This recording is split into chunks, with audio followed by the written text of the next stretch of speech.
Ndabaramukije mwese abakunzi b'urukundo gatatu TV muraho murakomeye. Ndanezerewe cyane nibitangaza Imana impaye isubiriye kunyemera kunza kuvuga ubutumwa, kuvuga ibyayo. Uyu munsi ndafite ijambo ry'Imana riri muri Yeremiya igice 9 ku murongo wa 15.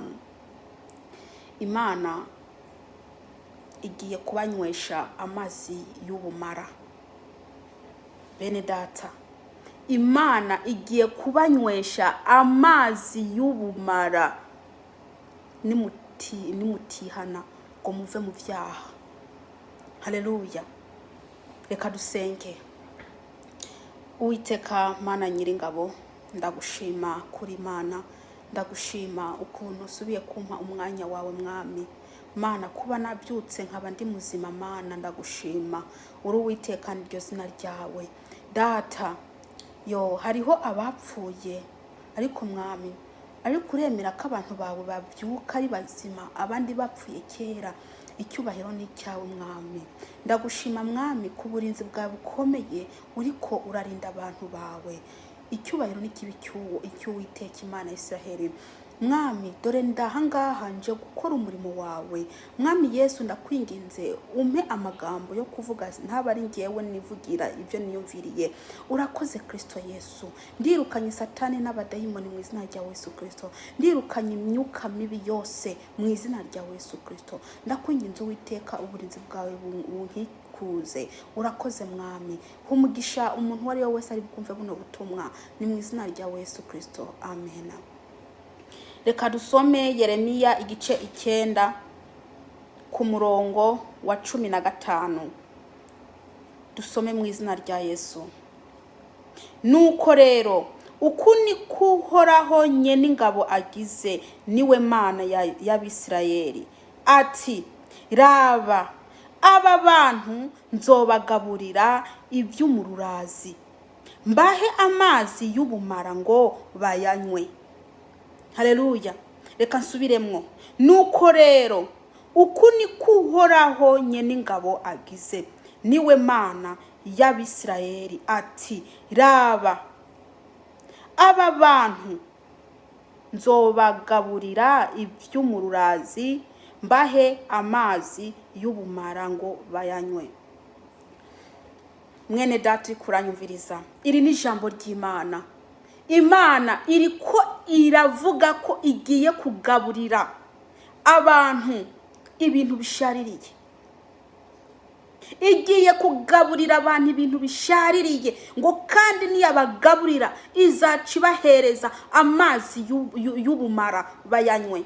Ayo mazi y'ubumara niwayanywa uzaguma uri muzima. Uzaba uri muzima koko. Aya mazi y'ubumara agiye guhabwa abantu badashaka kwihana. Agiye guhabwa bariya bakora ibyaha bagira ngo nibyo kurya bariko bararya. Aya mazi y'ubumara agiye guhabwa bariya basambanyi birirwa bumva ijambo ry'Imana ariko bakanka kureka ibyaha bariko barakora. Aya mazi y'intuzenye y'ubumara yapangiwe bariya bikinisha ijoro n'umurango, ariko ejo bakavuga ko ari abakristo. Aya mazi y'ubumara ariko arategurirwa bariya bajura biba mu ijoro ku murango bagaca bigira beranda. Aya mazi y'ubumara ariko arategurirwa bariya bigira ngo n'abakozi b'Imana, ariko mu mitima yabo hakaba huzuyemwo amashari, hakaba huzuyemwo ibintu bikomakomeye by'ibyaha. Ayo mazi y'ubumara ariko arategurirwa abantu bariko baranga kuva mu byaha. Haleluya. Mwene data turi muranyumviriza, si rimwe si kabiri ubwirwa ko kurongora umugore wawe inyuma mu kibuno ko ari icyaha, ariko uguma ubikora. Mwene data turi muranyumviriza, si rimwe si kabiri umaze kumva ko kurongora umugore wawe mu kanwa kari icyaha, ariko uguma ubikora. Ndakubwiza ukuri, ayo mazi y'ubumara ariko arategurwa kugira ngo uyanywe. si amazi y'ubumara gusa, ahubwo ni ibyo kurya bishaririye Imana ije kubikurisha. Nimuhindukire muve mw'ibyo byaha muri ko murakora. Yewe wa muntu uri kuranyumviriza, ijambo ry'Imana irakubuza ko umugabo ku mugabo adakwiye kuryamana, ariko urarengaho ukabikora. Wa mugore uri kuranyumviriza, ijambo ry'Imana iratubwira ko atamugore ku mugore bakwiye kuryamana, ariko mwebwe muraryamana.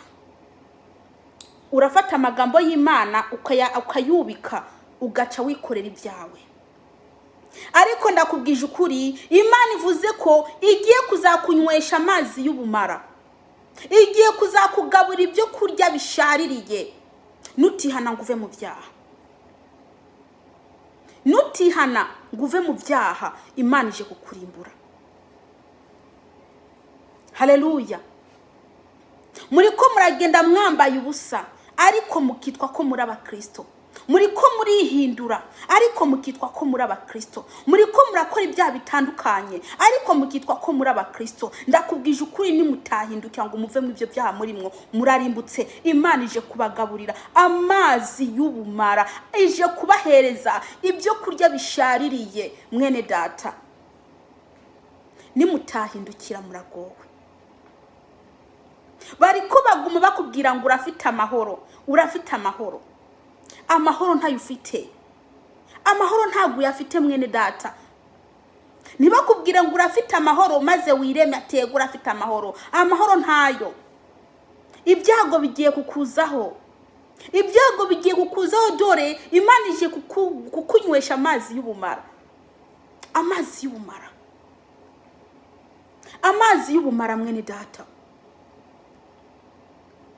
Ati ko mwishengero batari kubarabyigisha nta kibazo. Pasiteri wanjye yiyambariye uko yishakiye, pasiteri wanjye asa uko yishakiye. Nanjye rero kubera ko pasiteri wanjye ibyo ngibyo atabyigisha, ati nkwiye gukora ibyo pasiteri wanjye ari karakora. Ndakubwije ukuri mwene data, uwo pasiteri wawe nihagera kurya munsi ntago azaza kugutabara. Azabazwa ibyiwe, nawe ubazwa ibyawe.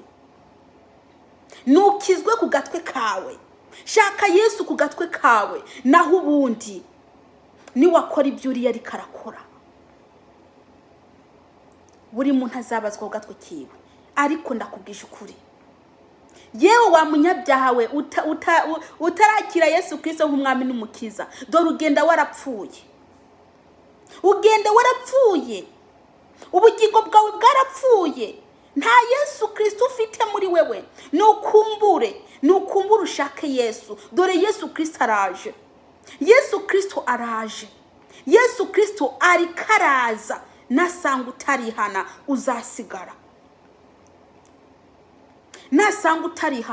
uzasigara. Ubu ngubu musige muje mu mafamiliya planning, mukagenda mukanigura abana, abandi mukabyara mugashira mu mashashi, mugapfundikira mu mashashi, mukagenda mugatamwa ishamba ngo Imana ntikira kureba, ngo umwana w'umuntu ari karakureba. Reka ndakubwira, ayo maraso uri kurakora, izo ntoki zawe ziranduye, kuko zuzuye amaraso. Nutihana.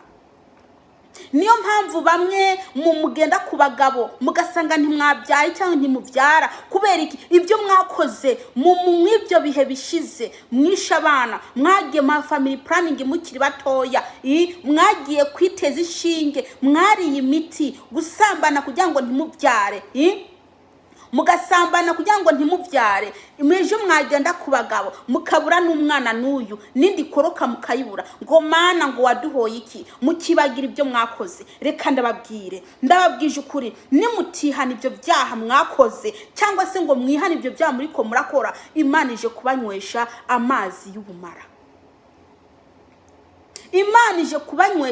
y'ubumara. Murafite ibyaha bimeze nabi, ibyaha bibi, muri ko murakora ibyaha bitandukanye. Imana yahisemo kuzaza ikanywesha abantu bari bo bose bari kubarakora bakora ibyaha bitandukanye, ije kubanywesha amazi y'ubumara kandi bagaburire n'ibyo kurya bishaririye. Ibyo byo kurya bishaririye mwene data, ibyo byo kurya bishaririye ntubifinatishe, ni igihano c'Imana. Uri kuravuga ko uri umukristo ariko ukuntu uboneka ukaboneka nk'uwisi, nk'umuntu atarakira Yesu Kristo. Ibikorwa byawe bigahakana Imana. Uvuga kuri umukristo mu rushengero, uragera mu rushengero ukagenda ugakora diakona, ugatanga amaturo, yewe ukaja kuririmba n'akajwi keza, ariko muri wewe atamani kurimwo. Uri kurakorera ubusa, utazahembwa. Imana ije kuguha amazi y'ubumara. Imana ije kukugabura ibyo kurya bishaririye. Nimuhindukire muve mu vyaha. Uri kurahisha amaso y'abana b'abantu. Uragenda ugakora imirimo y'Imana mu rushengero kugira ngo ntagire umuntu n'umwe amenya ibikurimo. Ariko ndakubwiza ukuri mwene data, Imana irazi muri wewe. Murafite indyane, muraryana, murahahaza, imfubyi, abapfakazi, murya ibintu byabo. Mbebe urazi amarira y'umupfakazi ko Imana yumva?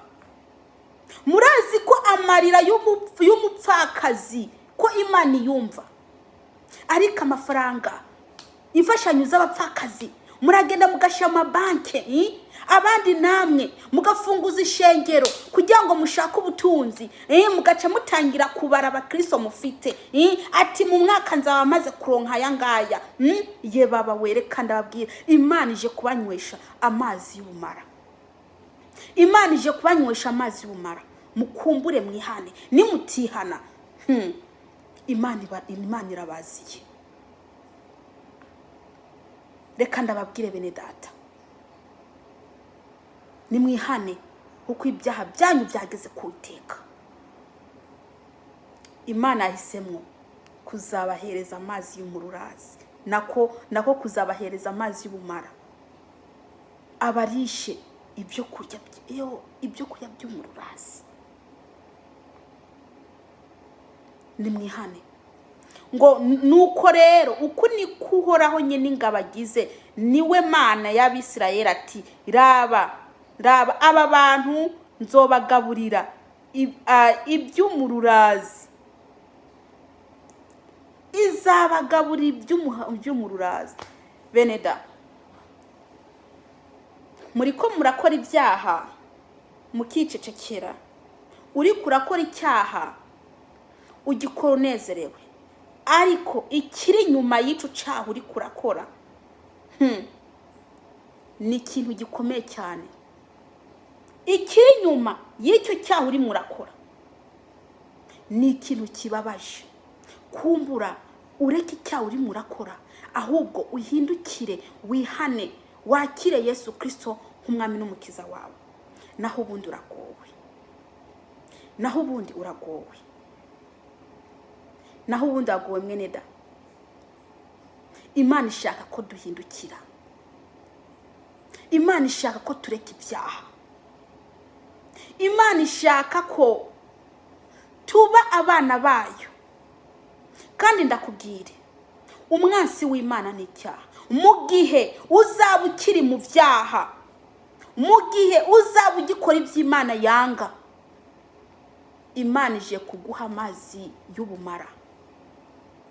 Imana ije kuguha amazi y'ubumara. Nkabashatse kubwira abantu ariko rasesa intanga zabo hasi. Mwene data uri murasesa intanga zawe hasi, Imana ije kuguha amazi y'ubumara. Nimutihana, ibihano by'Imana biraje. Reka ndakubwire, wewe wikinisha, wewe uvuga ko uri umukristo, muri wowe ufite ubusambanyi, mu byiyumviro ufite ubusambanyi, mu mutima wawe huzuye ubusambanyi, amagambo mabi, ukubeshyira abandi, ukugambanira abandi, ubwoko, ibiki, kwangana. Ndakubwiza ukuri, umuti wawe Imana ivuze ko igiye kuzakunywesha amazi y'ubumara, nutahindukira ibara rirakujeho. Nutahindukira ibara rirakujeho. Reka ndababwire, ijambo ry'Imana murarifata binenekwe, kandi mukibagira ko Imana ivuga inyuze mu bantu bayo. Mukibagira ko Imana ibwira abantu bayo inyuze mu bantu bayo. Imana ntabwo uzayibona igendagenda n'amaguru. Hariho abava mu byaha Imana yaje yonyene mu nzozi cyangwa bakumva ijwi ati nutihana ndakurimbuye. Ariko ntago ari bose. Ntago ari bose. Hariho abagize amahirwe. Ariko wewe Imana irikira kuburira inyuze mu bantu bayo, ugafata ayo magambo ukayubika ukigira ati pu. Igihe ibyago byakujeho niho uzamenya ko Imana idafinata.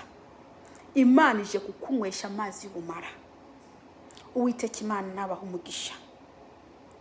Ndabifurije kuranirwa kandi ndabifurije kwihana ibyaha kugira ngo mubeho.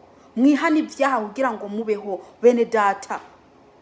Ni mwihana ibyaha byanyu, ubwo busambanyi, ubwo burozi, ubwo bucuraguzi, uko kwihindura, uko kwikinisha, uko gusinda, ibyo byaha bitandukanye mu byihane kugira ngo mubone kubaho. Mubone kubaho. Reka dusenge. Data ndagushima kuri ijambo duhaye. Mwami Yesu ndakwinginze umuntu wari wese ari buryumvirize. Mwami buri muntu akure mwakiwe. Mwami Yesu rigendere rikora akazi mu mitima y'abantu. Mwami Yesu ndakwinginze data urungike umwuka wera Yesu Kristo agende ashigike ino jambo. Ni mu izina rya Yesu Kristo. Amena. Uwiteka Imana nabaha umugisha.